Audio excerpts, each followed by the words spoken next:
अगर आपने अभी तक हमारे चैनल को सब्सक्राइब नहीं करा है तो सब्सक्राइब कर दें और बेल आइकन को भी प्रेस कर दें। ये कोई नई बात नहीं है कि भारत में इस्लाम के ठेकेदारों ने इस्लाम को बर्बाद या बदनाम करके रखा है। जी हाँ, जो इस्लाम के ठेकेदार भारत को बदनाम करना चाहते हैं, भारत को बर्बाद करना चाहते हैं, भारत में इस्लामिक राज या हुकूमत लाना चाहते हैं, उन्होंने कुरान की आयतों का गलत इस्तेमाल किया है। उन्होंने कुरान की आयतों को बदल कर गलत तरीके से पेश किया है। ख़ासकर आप सहारनपुर या देवबंद के इलाकों को अगर जानें तो वहाँ आपको बहुत ही बड़े पैमाने पर ऐसा ही देखने को मिलेगा। इसी मुद्दे को उठाते हुए वसीम रिजवी ने PIL दाखिल किया है कोर्ट के अंदर कि जो कुरान में गलत आयतें हैं उनको ख़त्म की जाए, क्योंकि इसके वजह से ना ही केवल कुरान बदनाम हो रहा है बल्कि भारत के अंदर ही आतंकी संगठनें अपना बेस मजबूत कर रही हैं। भारत के अंदर ही मुस्लिम लड़कों को जिहादी और आतंकी बनाया जा रहा है। आइए देखते हैं वसीम रिजवी ने क्या क्या कहा। देखिए, मैंने एक अपना मामला सबसे पहले 16 जनवरी को सब जितनी मुस्लिम ऑर्गेनाइजेशन है 57 रजिस्टर्ड, उनको पत्र के माध्यम से लिखकर भेजा था। उन आयतों का ट्रांसलेशन समेत लिखकर भेजा था कि साहब ये मामला है, इस तरह से दुनिया में इन आयतों को मिसयूज किया जा रहा है, इन आयतों के सूरों को मिसयूज करके आतंकी टीचिंग दी जा रही है, जिसकी वजह से पूरी दुनिया में इन मुसलमानों का खास करके जहन जो है वो भटक रहा है। हमारे बच्चे जो हैं वो उनमें कट्टरता पैदा हो रही है। लिहाजा इसको आप बैठकर विचार करें और इसको इसमें से हटाना बेहतर ही होगा। तो हमारे पास 2 महीने तक किसी का कोई भी पत्र नहीं आया, एक फोन तक नहीं आया, किसी ने इसको सीरियस नहीं लिया। उसके बाद मजबूरन मैंने लिखा था कि अगर आप इसको सीरियस नहीं लेंगे तो मुझे कोर्ट जाना पड़ेगा। उसके बाद मैं कोर्ट गया हूं और कोर्ट, एक अदालत में हमने एक याचिका क्या कर दी, मतलब हम गुनाहगार ऐसे हो गए कि हमको फांसी दे देनी चाहिए। यही आपका इस्लाम है। आज आप टीवी में एंकरिंग कर रही हैं, आपको ये कहते हुए प्रोग्राम कुरान के ऊपर शुरू करते हुए ये बात कहनी पड़ रही है, अपनी सफाई देनी पड़ रही है, पूरी दुनिया डरती है। ये कौन सी बात होती है? हक बात बोल नहीं सकते। हर एक को बात शुरू करने से पहले सफाई देनी पड़ती है कि भाई हम इस मामले में नहीं पड़ रहे। अरे भाई, मामला हमारी देश की सुरक्षा से जुड़ा है, हमारी राष्ट्र की सुरक्षा जुड़ा है। पूरी दुनिया में आतंकवाद फैला हुआ है, हम आतंकवाद के शिकार हैं। हिंदुस्तान सबसे बड़ा शिकार है। हमारे क्या हजारों लाखों मदरसे हैं जहां पे इन कुरान की इन आयतों का मिसयूज हो रहा है। हम इसके शिकार है, भुक्तभोगी है। क्या हम अपनी बात भी नहीं कर सकते? आप हमारा कत्ल कर देंगे। हम अपने दोनों फोन बंद किए हुए हैं, इतनी हमको जान से मार देने की धमकियां आ रही हैं, इतनी गालम गलौज कर रहे हैं, और उसके साथ साथ में हमारे घर के आगे धरने प्रदर्शन और फांसी देने के। अरे भाई, फांसी किस बात पर?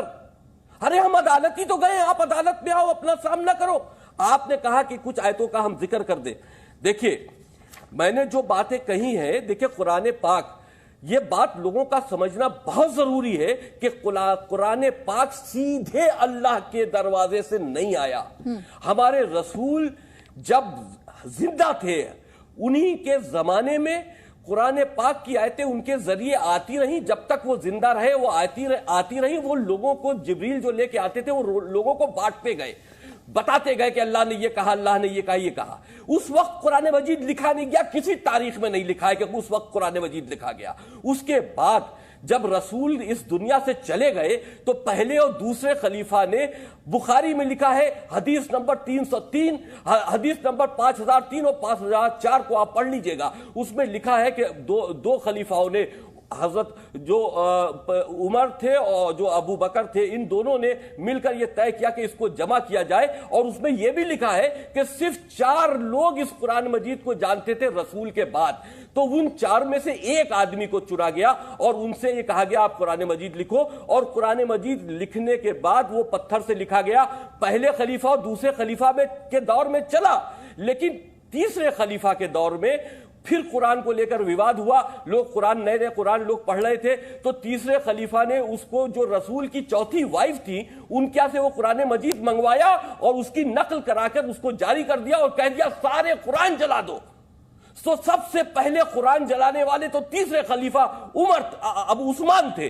اور اس کے بعد سارے قرآن جلوا کر ایک قرآن انہوں نے رائج کر دیا. تو اگر ہم یہ کہیں کہ اس پر سوال اس لیے نہیں کھڑا ہو سکتا کیونکہ اللہ کی کتاب ہے, بالکل سوال اس لیے کھڑا ہو سکتا ہے کہ اللہ نے سیدھے کتاب نہیں دی ہے, رسول کے ذریعے جو آیتیں دی گئی ہیں اس کو تم نے بےمانی کے ساتھ لکھا ہے یا ایمانداری سے کے ساتھ لکھا ہے, یہ تو بات کی بات ہے. لیکن سوال کھڑا کیا جا سکتا ہے کیونکہ اس پر ہمارا عقیدہ ہے. ہم نے پورے قرآن کو چیلنج نہیں کیا.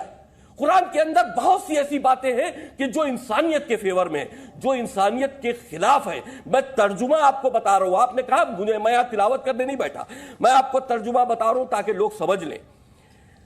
دیکھیں سورہ 9 اور آیت 5 یہ التوبہ ہے, جس میں لکھا ہے کہ جب رمضان کا مہینہ بیت جائے تو منکروں کو جہاں بھی پاؤ قتل کر دو, انہیں پکڑو اور ان کو گھیرو اور ان کو گھات لگا کر ان کی جگہ تک لے جاؤ اور جہاں بیٹھے ہوں ان کو مار دو جب تک کہ وہ توبہ نہ کر لے.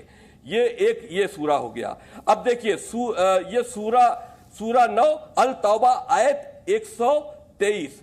اے ایمان والو ان انکار کرنے والوں سے لڑو جو تمہارے نکٹ ہے, اور چاہیے کہ میں تم میں سختی پاؤں, یعنی کہ تم ان کے خلاف سخت ہو جاؤ, اور جان لو کہ اللہ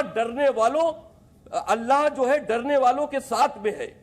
جن لوگوں نے, اب یہ دیکھیں سورہ 4 اس میں آیت نمبر 56, جن لوگوں نے ہماری آیتوں سے انکار کیا انہیں ہم جلد ہی آگ میں جھونکیں گے, جبکہ ان کی کھالیں پک جائے تو انہیں دوبارہ کھالوں میں بدل دیا جائے گا تاکہ ان کو یاتنا کا مزہ چکھایا جا سکے. یہ دیکھیے اب سورہ 9 التوبہ آیت 23. اے ایمان والو اپنے باپ اور اپنے بھائی, یعنی کہ ماں باپ کے سلسلے میں بھی لکھا ہے کہ اپنے ماں اور اپنے بھائی کو اپنا متر مت بناؤ یدی ایمان کے مقابلے میں وہ تمہارے خلاف ہوں تو ان کو اپنا متر تک نہ بناؤ. اور دیکھیے سورہ 21 الانبیاء, نشچت ہی تم اور کچھ جن کو تم اللہ کو چھوڑ کر پوچھتے ہو سب جہنم کے ایندھن ہیں, یعنی کہ اللہ کو پوجو گے تو ٹھیک ہے, نہیں تو سب جہنم کے ایندھن ہیں. ٹھیک ہے. اب دیکھیے سورہ 66 اے نبی انکار کرنے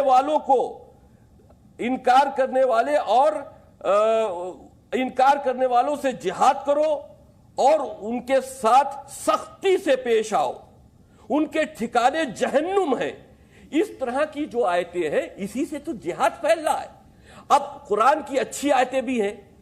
جب آپ مقابلہ کیجئے گا دو طرح کی آیتوں کا, ایک طرف قرآن یہ کہہ رہا ہے کہ تمہارا دین تمہارے ساتھ اور میرا دین میرے ساتھ, دنیا میں خلفشار پیدا مت کرو. اگر تم نے کسی ایک انسان کا بھی قتل کیا تو یعنی کہ تم نے پوری انسانیت کا قتل کر دیا. ایک طرف تو قرآن کا رخ یہ ہے اور ایک طرف قرآن کا رخ یہ ہے. تو یہ جو دو رخی باتیں ہیں, میں نے اسی باتوں کو چیلنج کیا ہے کہ جو انسانیت کے خلاف مت بھید پیدا کرتی ہے. ایک طرف تو اللہ کہہ رہا ہے کہ کوئی مت بھید نہیں, تمہارا دھرم تمہارے ساتھ, میرا دھرم میرے ساتھ, اور ایک طرف تم کہہ رہے ہو مشرکوں کو مار ڈالو, ان کو قتل کر دو. تو مشرک کون؟ جو اللہ کو نہ مانے. مشرک کون؟ جو بھائی ہم مانتے ہیں اللہ کو, ہندو ہیں, سکھ ہیں, عیسائی ہیں, کرسچن ہیں, وہ اللہ کو اس طرح سے نہیں مانتے جس طرح سے ہم مانتے ہیں. وہ بھی اپنے ایشور کو کسی کو مانتے ہیں جو جس میں سمجھتے ہیں کہ ان کو پیدا کیا, وہ مانتے, کیندر ایک ہی ہے. لیکن کہا جا رہا ہے جو اللہ کو نہ مانے, اللہ کی آیتوں کو نہ مانے.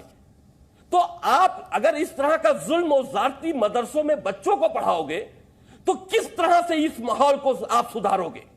दोस्तों आपको ये चीज़ ज़रूर पता होगा कि बाकी धर्मों के अंदर समय समय पर कुरीतियों को ख़त्म किया गया, तो क्यों न इस्लाम के अंदर जो कमियां हैं उसे सुधारा जाए।